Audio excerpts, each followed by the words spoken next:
I didn't know what Chase Wark looked like at the time. Like I had heard him on podcasts and like literal folding tables are flying through the air. And Chase Wark, who I didn't know who he was, walked by with his bike with the big rear aero disc wheel. And I was like, whoa, a disc wheel in this wind? Like, that's a bold choice. And he laughed. He was like, oh, yeah, I think he said, like, pray for me or something. Um,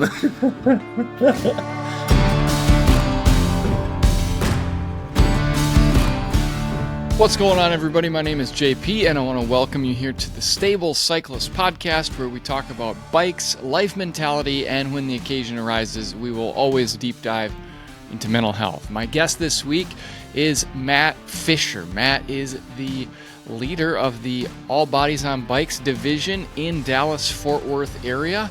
And Matt and I dive into all kinds of things about how to get more people on bikes, some of the barriers that prevent people from joining this great community. And this should matter to everybody. This is something that I think some of the racy boys sometimes think it doesn't really appeal to them or it's not relevant, but ultimately, if the bike is a mental health tool for almost all of us, then it means it's a mental health tool for everybody, and we should be wanting to get as many people involved in this beautiful sport as possible. So sit back, relax. Again, a reminder that the Stable Cyclist podcast is brought to you by Flow Formulas. If you are training or racing, you want some good nutrition in your bottles, and Flow Formulas offers just that. And you can use the code JohnPeter15 at checkout to get a discount on what you are buying. All right, let's get Matt into the studio. Well, Matt Fisher, welcome to the Stable Cyclist podcast. This is a conversation that we've kind of been toying with for a little while, but I'm really excited to have you here and to talk about what we're going to talk about today. And you are down in Texas. yes. And is it even possible to ride a bike outside in Texas this time of year? It is. I have figured out where all the water stops are. And early morning or after the kiddo goes to bed is usually when I'm riding right now. Sure. I've got big plans. Like I've always on Ride with GPS making new routes and stuff, and I'm like making these long routes, and then I remember like, oh, it's 98 degrees outside, and I'm not gonna go ride for 7 hours or 6 hours, you know. Sure. Well, yeah, welcome to the show. It's good to have you here, man. And we always kind of get things started off with like an origin story. Some people will call it like never ridden to becoming a pro, or a zero to hero, or however you want to kind of title this. But how do we get you on a bicycle, and how do you get riding? What does that story look like for you? Yeah. Well, thanks. I'll say I'm happy to be on the show. I've been a listener of yours for a while, and your interviews are great. So thanks for having me on. So I rode bikes as a kid a lot, with my dad and my sister. And, then as I grew up and other things took over, different hobbies, got into different hobbies, bike riding just kind of fell by the wayside. But it was always something that I loved. And even without a bike, I've always had like a sense of adventure and like wanting to go out and explore. And so that is kind of what brought me back into bikes. Just wanting to go out and explore and go places that are more difficult to go on foot or that you can't drive. Yeah, go ahead. Yeah, no, it is one thing I think everybody can relate to the exploration piece of it. And I've talked before about the most freeing feeling individual maybe experiences in their life is the first time they ride a bike without training wheels, and they just feel like the power of like, Yeah. I am 100% in charge here. Like Yeah. I am in charge of the world, or my world at least. And sadly, we don't really ever feel that again, but that idea of exploration is always there. However, I know you and I and the work we're doing has a lot to do with community, Hmm. but I don't think community is easy for any of us. And so as you move more from exploration on the bike to doing community stuff, what what brought you back into that world? Or was it just a ton of exploration for a long time when you got back into it? So it was kind of both how I got into it. Like the community definitely fits in there. I like to hunt and fish and just be in the outdoors. And we were in Bentonville, Arkansas for uh, uh, a thing called the Black Bear Bonanza, which the Arkansas um, Fish and Game puts on, and it's like a celebration of like the black bear population in Arkansas that has like rebounded. And and it's a super cool outdoors event. Like guys from Meat Eater are there, um, and so we did that, and then I was like looking on my phone to like see what else to do in Bentonville, and realized there's like all these bike trails around that you needed a bike to go on. And so I spent like half a day on our weekend going to all the bike shops in Bentonville and like, hey, I'm interested in a bike, but like I'm a bigger guy, and what bike would you recommend? And I'm interested in this, I'm interested in this, but I found that nobody could really answer my questions well. They just weren't like equipped to answer those questions. Um, and the last stop that I made was actually the Specialized store in Bentonville. And I went in and was like, hey, I'm a bigger guy. I want to get on a bike. I want to go be able to go explore, but I don't know where to start. And Just happened to be that Marley Blonsky was sitting in the Specialized store, and I didn't know who she was. And she was like, hey, I run this organization called All Buddies on Bikes, and you should check us out. And like, we have great resources for people like you who want to get on bikes. And so like it started with like wanting to go explore, but very quickly it was like, there's a community here. And, I had kind of been discouraged, like going to 3 or 4 different bike shops and Yeah. like nobody knew how to help. And then at this one, Marley was like, hey, I can help. Like, I'm in the same boat as you. I can help. Um, and so from there, I really wanted to, like, we came home, I got a bike and started riding, and pretty quickly told Marley, like, if you ever want to start a DFW chapter, I want to be involved. Like, I love this mission and I love what All Bodies on Bikes is doing. Um, Let me know how I can help. Yeah, I want to get back to All Bodies on Bikes in a sec, but I want to talk about the bike finding issue. Uh, Yeah. when you're, when you're not a skeletal person like me, and it's like it's easy for me to go find a bike other than I have really long arms. That's my only problem. That's easy to fix. But Yeah. when you are bigger, the bikes industry has not made bikes for that demographic. And so it can be super discouraging.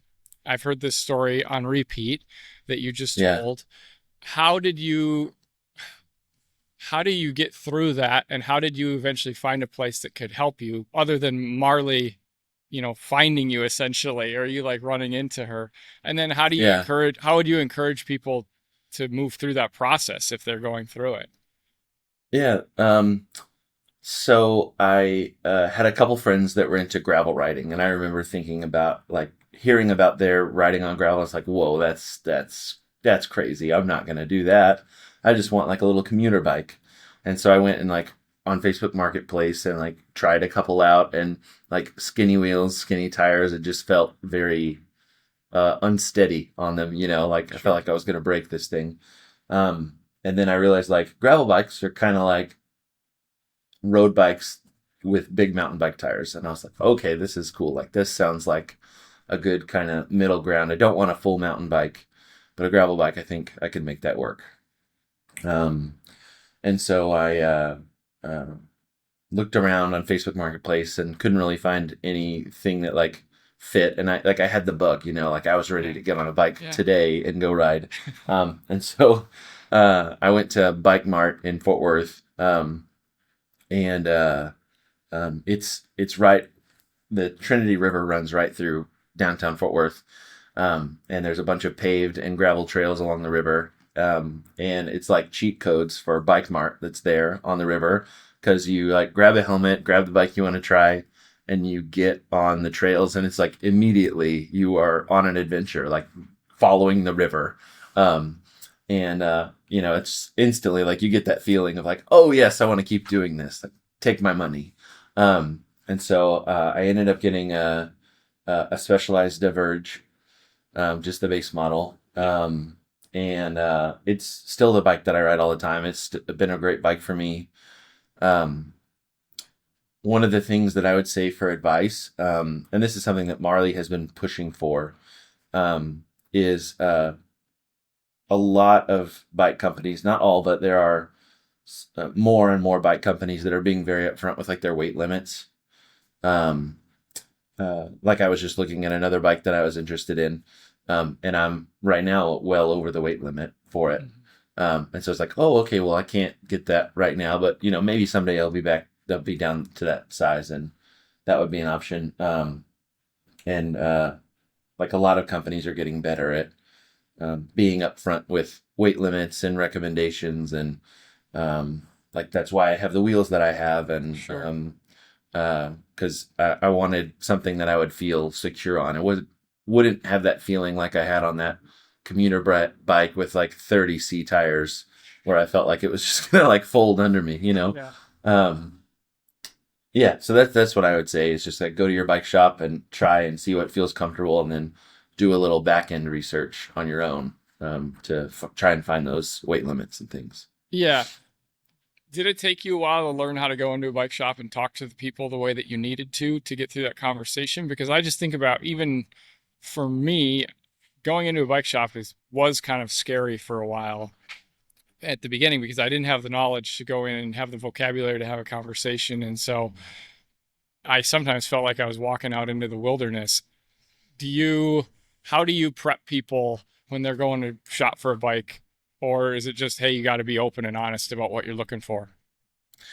Um, I think be open and honest about what you're looking for, because that's what I did. Like I didn't know all the like right terms or to think of like the weight limit.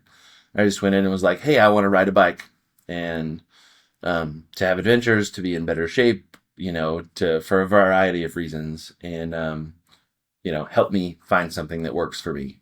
And they were very helpful, and all the local bike shops that I've been to have um, been really willing to help and give recommendations and help with like bike fitting and that kind of thing. And I think it's just going and being honest, because like I think that around like being in a bigger body, there's um, a lot of negative feelings, like self-imposed and from other people. Sure. Um, and like you're going out to do something that's really fun and can be joyful and healthy for you, and like there's no shame in going and being like, hey, I want to get on a bike, help me do this, Yeah, that will better me in so many ways. absolutely. You mentioned meeting Marley. Was it that initial encounter that you were just like, whatever is going on here, I'm here for that? Or were there more interactions with All Bodies on Bikes and with what she's doing that made you be like, I want to be a part of whatever's going on here? Yeah. So there was definitely that initial meeting, and then also this time that we were in Bentonville was right before Midsouth 2024. And so I like got on social media and started following a bunch of different riders and things, and saw that everybody was at the Mid South, and got to see the DFL party at the end. And Beth, I listened to her interviews, and talking about like just I loved how like the last person across the line was so celebrated. Like that was the biggest party of the weekend, was Beth crossing the finish line. And that was really inspiring to me. And I was like, I want to be a part of that community. Um, and yeah, yeah. So how do things progress? And you said let's talk about first what All Bodies on Bikes is. We've kind of alluded to it Oh, yeah. already, but uh, yeah, let's talk through what is All Bodies on Bikes and kind of go from there. Yeah. So All Bodies on Bikes is a nonprofit organization, an inclusive cycling community. Um, and kind of our core tenets is all bodies are good bodies, all bikes are good bikes, and all rides should be celebrated. Um, and so we work in the industry, with things like the weight limits, like we were talking about, like helping encourage manufacturers to be more open about that. Like size inclusivity with cycling kits and things like that, and hosting events all over the country. We have, I think, probably going to have the number wrong, but definitely over 10 local chapters now, all over the U.S. who are hosting rides every month and bringing people in, and just being open, and like the people who are new to bikes or don't feel like there's a place for them to go ride and like be welcomed regardless of what they believe or the size that they are or anything like that. That's what All Bodies on Bikes is for. Right on. So you said, hey, I got more involved. I went to Midsouth, or I heard about Midsouth and what was going on there with the DFW. There's a very funny Beth like nugget in an upcoming Ask Me Anything that I did with Chase Work this past weekend. It's just a huge, so be looking for that. I think by the time people hear this, you will have already heard that and had a good laugh on my part. But nice. You get super involved. At what point does the Dallas Fort Worth chapter start, and how does that kind of come about? We started the DFW chapter at the beginning of this year, and we've averaged about, we've missed a couple months, but pretty much we've had a ride every month, usually about 10 miles, about a 10 mile an hour pace. And one of the reasons that I wanted to get involved with All Bodies on Bikes and specifically started DFW chapter is when I was shopping for a bike. I got my bike and, asking around like, hey, I want to do some group rides. I want to ride with other people. Where can I go ride? And most of the rides that I heard about were fast-paced group rides. Of course. Or like fast-paced, like single-track mountain bike rides. Sure. And I didn't have a mountain bike. I didn't have a road bike, and I definitely was not fast. And so I just wanted like a relaxed pace ride to go and just get experience riding with people. Mm-hmm. And there are more groups like that here in DFW now. But at the time I couldn't find anything like that, at least not easily. Couldn't easily find groups like that to ride with. So that's how we started the DFW chapter, and it's been great. We've usually ride, like I said, there's the Trinity River here in Fort Worth, and Fort Worth has built paved and gravel trails all on the river. If you do the whole thing in Fort Worth, it's like almost 70 miles of car-free trails that you can ride on.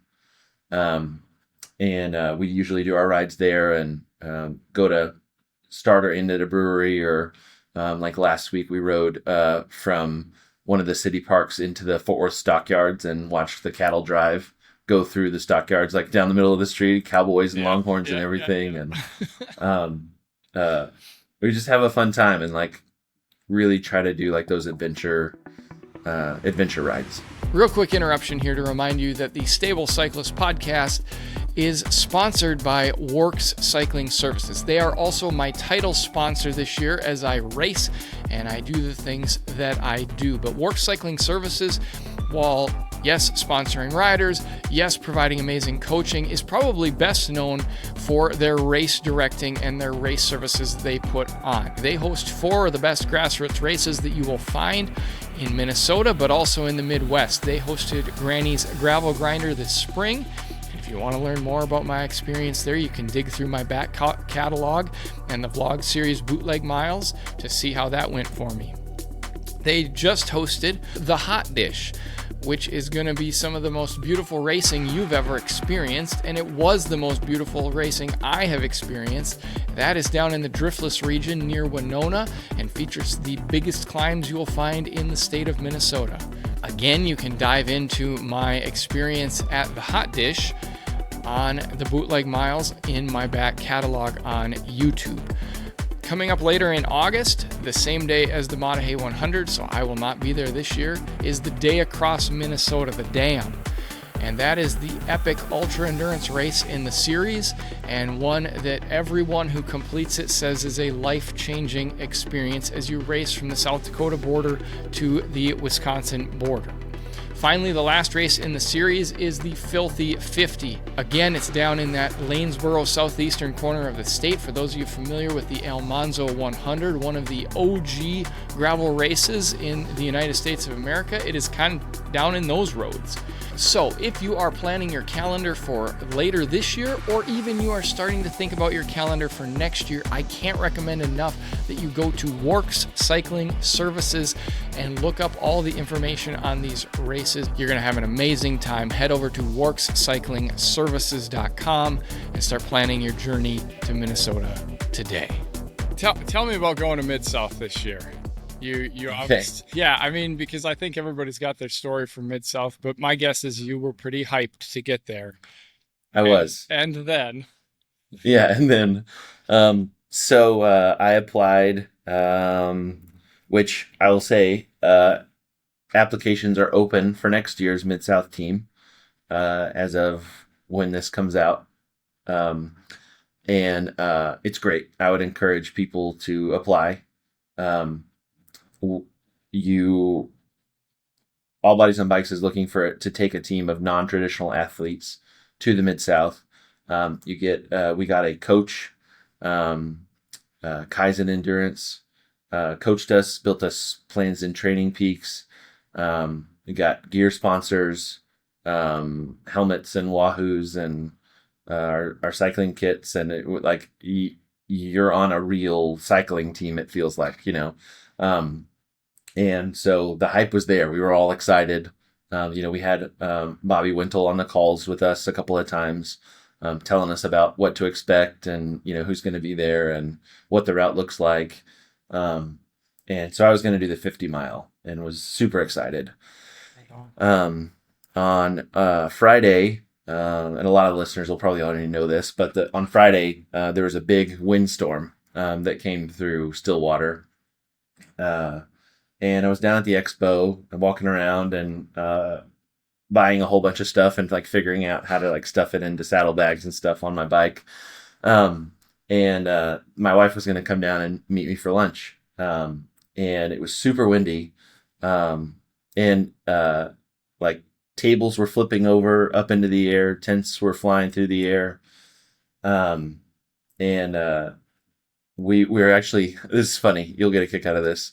I didn't know what Chase Wark looked like at the time. I had heard him on podcasts, and literal folding tables are flying through the air.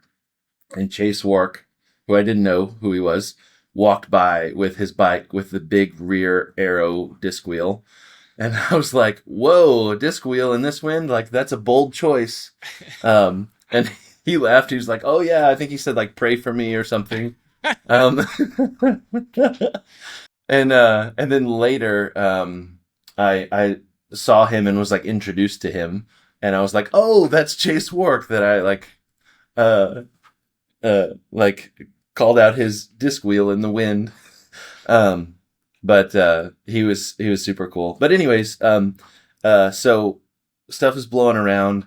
And it felt really dangerous. There's a big radio tower on top of District Cycles, and has guide wires attached to it that hold it down to the roof. And one of those snapped and was flailing around in the wind. And so my wife and I were like, all right, let's go to lunch. Let's get off the street. This is kind of getting a little uncomfortable, a little scary. So we went to lunch. And while we were at lunch, the team was texting and they're shutting down the expo. They're pulling the runners off of course, because they were having the run that day. And then when we walked out of lunch, we could smell smoke from the fires. And then it turned from this is, scary, but not super scary. Excuse me, not super scary to oh, there's a fire somewhere. I don't know what to do in this situation. And like here in Texas, we have tornadoes. Yeah. And the tornado, you like go to the safe room in the house and it passes in a few seconds and then it's over. But like with a wildfire coming towards the town, like there's no easy way, like it's not going to be over in 3 minutes when the storm passes you. It's like, what do we do? And so we went up to our hotel room, which was on the OSU campus, and watched the news and like packed our bags and like, do we leave or do we not leave? And we were seeing stuff that on the highways, the smoke and the dust was so thick that like you couldn't see, and there were terrible accidents happening all over the road. So it was like, we really can't go anywhere. We just kind of have to wait it out. And thankfully we were on the OSU campus. So all the staff there were students, most of the staff. And so they were really good about updating us. Like when we walk by the front desk, like, hey, did the school send out any alerts of like shelter in place or, evacuate or anything? And thankfully none of that was, they were actually telling the students, like, if you live off campus and you're scared, come to campus. Like campus is very, very safe. So we did that. And we went to a team dinner at one of the team houses for the All Bodies on Bikes team. And, all sat down and like shared our journey to get to Midsouth and, kind of like cheered each other on, and also kind of grieved that like the race was being canceled and all of this work that we had put in to be ready for this. Like now we couldn't really do the race. And it was just like a really special time. And my anxiety was out of control at that point, with a fire coming in. And so it was really good. Like I didn't even want to go to the dinner. I was like, no, we need to stay in the hotel. Like this is the safe place. But I was so glad that we went to the dinner and got to be in community with people. Yeah. And then, Saturday, the race was obviously canceled. But a whole bunch of us went out and rode. And it was like that kind of like DIY punk rock gravel adventure time, we went out on the roads. Midsouth sent out some routes that were away from where the fires had been. And there were hundreds of people out riding just for fun. There was no race. There's nothing. Just everybody out to just experience like the dirt roads of Stillwater, which was really cool. Yeah, right on, man. You talked a lot about community in there, and whether it's in that specific situation or in the regular monthly rides you're doing with All Bodies on Bikes, how important has that become? Because obviously this started for you as like the ability to go get adventure, right? Yeah. And I talked, at the beginning, like for me, I got into bikes because of racing, and eventually it became not about racing. It became something else, and this need for community and this need for this mental health tool. But how important has community kind of swung for you compared to maybe how you felt when you first got into this?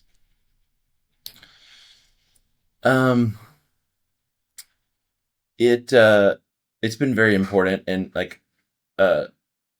like you said, like cycling has been a great like mental health tool. I'm naturally an introverted person, and so like the going for rides by myself is always good and like medicinal. Like yes, my wife will. Like if it's been too many days since I've gone for a long ride, my wife will be like, "Hey, you should make time to go for a ride tomorrow." Like she can tell. Like it just like decompresses going for a long ride. But doing it with other people has a whole different. It is a whole nother side of it. And it's just nice to like spend that intentional time, and that we can. Like people, regardless of gender, age, sexuality, physical size, like people can just come together and like experience this joy of riding bikes together. Yeah. It just like amplifies it so much more. regardless of what our beliefs or political affiliations or anything. Like we can just come together and like in a time where stuff is so can be so diametrically opposed, like just getting together to ride bikes is really refreshing. Yeah. It's common ground that we can find. I have noticed that at races this year that I can talk to people that, maybe I wouldn't talk to otherwise, but we're talking about bikes. So we're talking just Yeah. finding commonalities about being dads or about music or whatever. And it's Yeah. really refreshing to have the bike be that thing that can bring us together. How, this has been really important for you. And you said it's almost like a mental health tool for you, or it is. And it's same for me and really important in my life. How do we get more people and more of our friends onto the bike to experience this? That's a good question. I think that it can kind of be overwhelming to start with, um, because like finding a bike that fits and works for you and is the style you want is like one barrier to entry. But then once you've got it, there's all these voices on social media like, oh, you need a bike that can fit mountain bike tires and Yeah. you need a wax chain. And like, like there's like, my wife and I will say it's an expensive hobby. Like there's a never ending like list of things that you can like upgrade and change. And, I think that like that is fun. And especially for like a tinkerer like myself, like that's a fun part of it for me is like swapping stuff out and doing a little mechanic stuff. But I think that it's like the stuff shouldn't override like the feeling of riding a bike and like Nice. that's what we should communicate to people is like the feeling of getting out, like that feeling of freedom you talked about, like when you learn to ride without training wheels. Um, it's it's that's the great thing. It's not like the oh I got the tires with the lowest rolling resistance or I got this like it's like oh yeah we got to get out and like spend time together like not on our phones just like riding down the trails together. Yep. Yeah. That's the great part. Yeah. Well, and like you said, it is such a mentally freeing thing. I know uh, today I'm in the middle of an episode of the Chase Work series edit, and I'm kind of Mm-hmm. stuck right now. And I Yeah. just my wife asked me, "Why did you stop?" And I said, "Well, I'm stuck until I can go ride my bike, and like I'll sort it out while I'm on the bike. I know I will because I always Yeah. do, but." Like as soon as when we're done talking here, I'm gonna get out on the bike and I'll figure it out and then we'll be good. Mm-hmm. And Yeah. so I think that's the piece that, and some people find that in a lot of different other avenues, but Mm-hmm. the bike is one that most people at some point growing up probably rode a bike, and so the the beginning drug is already there to get them. Into the fold. Yeah. Yeah. So okay, uh, let's talk about some less serious stuff and kind of Okay. more stuff that you and I engage in on a regular basis Mm-hmm. through social media. So, you've obviously heard the gas station question if you listen to this podcast that you and I we're gonna go on an adventure and it's gonna be too long. And so we're gonna run out of stuff and we gotta Mm-hmm. stop. And this is not this is like a bare bones rural gas station. It's not like a sexy Casey's in Kansas that you might find on the Unbound XL route or anything like Mm-hmm. that. So uh, yeah, what are you gonna get for food and sustenance when we stop there, Matt? Um, gummy bears. Because I can put those in my saddlebag and or my handlebar bag and just eat out of those on the road. Oh, that's brilliant. Um, I really like I can't remember the brand, but they're little packages like single serving pickle slices. Okay. In like the chilled section, that's like a excellent on the bike snack and electrolytes if it's hot. Sure. And also, I don't know how nice this gas station is, but in Heiko, where I ride a lot, there the local gas station there, where Graal Locos is, has a beer cave, and it's a walk-in cooler. I don't know if you have beer caves up there We do. Yeah. where you are. I knew what you meant Okay. as soon as you said it. Yeah. All right. My favorite thing to do after a ride is to walk in there and sit on a case of beer and not drink anything, just sit in the ice cold walk-in beer cave and cool off. That's brilliant. That's Yeah. brilliant. My good friend Gordon Wadsworth recently put on social media that when he stops at a gas station on a hot day, he takes his helmet off and he puts it in the ice cooler outside with all the ice. Oh, And then he just puts it back on when he comes out and it's frozen. And I'm like, that's brilliant. that's So, a great idea. yeah. So, That's awesome. okay. I think probably what you and I talk about most is music. And we tend to talk a lot about like older millennial music is what I would Mhm. call it. Yeah. We both seem to have been touched by the screamo bug in the early 2000s. Yep. And so yeah, I always ask people like, do you listen to music when you ride? And so we're gonna start there, but then you and I are gonna go on a Okay. little walkabout here. So do you listen to Okay. music when you're riding? Definitely. Yeah. Okay. And what's in the Matt Fisher playlist? There's always Under Oath in there. Um, All-time favorite. Mm-hmm. Lately, not millennial music, but lately there's been a lot of Sleep Token. Okay. And Devil Wears Prada. And I also like a bit of country too. Okay. Yeah. But definitely always Under Oath. Okay. Right on. Yeah. Well, and the beauty of older millennial music, as I would call it, is a lot of those bands are still making albums and Yeah. they're not bad. So, Right. Yeah. okay. So we have talked a lot about Under Oath. You and I have messaged quite a bit about Muse.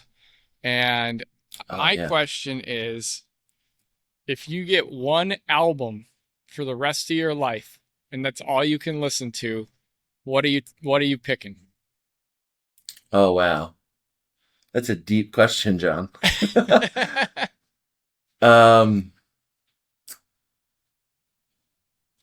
Let's see.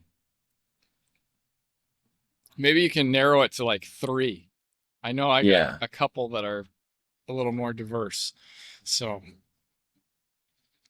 They're Only Chasing Safety. I'll do 3. They're Only Chasing Safety. obviously. The first Maylene and the Sons of Disaster album. Right on. That one is also always on the cycling playlist. Yeah, last year at Big Sugar, my entire playlist was just Maylene and the Sons of Disaster, like their entire discography. Felt very appropriate to the backwoods of Arkansas. Yeah, of course. Yes. Yeah. Not a screamo, but very good one. Traveler by Chris Stapleton. Okay. That is good. Yeah. Yeah. Fair enough. I probably could only think of 2 right now, and they're very, very different. I think the Drones album by Muse is really good. Mhm.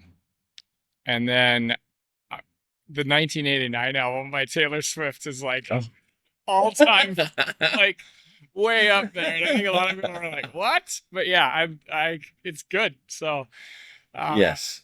yeah. Oh yeah. And then I don't know what I would pick for that third one, but okay. So that's the album. Do you have an all-time favorite song? I think I would say in the vein of what we were talking about, it's dangerous business walking out your front door. Fantastic. Yeah. Fantastic.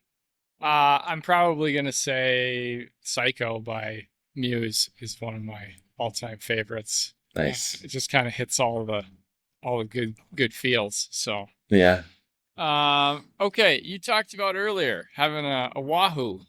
What is on your Mhm. what is on your Wahoo screen when you're riding? I don't want to hear about like your maps screen, or I want to hear about your main screen. What's on it? Oh, okay.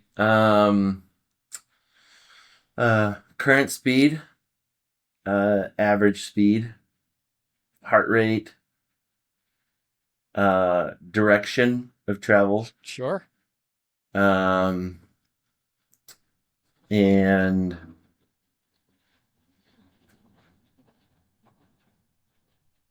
elapsed time, Okay. like active Yep. workout time. Yep. Yeah, I don't want to know the time that it thinks I rode, but it paused for 30 seconds while I stopped. I want to know how Right, long have I been out here. right.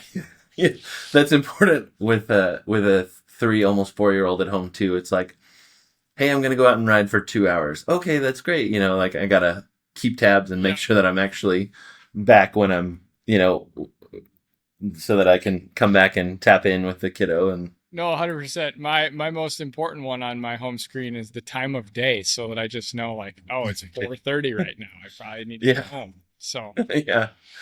yeah. All right. The ever famous Lord of the Rings or Harry Potter. Lord of the Rings. Okay. Yeah. And what do you have a favorite of the three, or are you a Hobbit person, or are what why do you fall so hard in love with Lord of the Rings? I think that like I enjoyed Harry Potter watching it, but I think I've caught some of the movies on TV here and there since the first time I saw them. But Lord of the Rings is one that I'll go back and rewatch. Sure. Um, and favorite would be Two Towers. Yeah.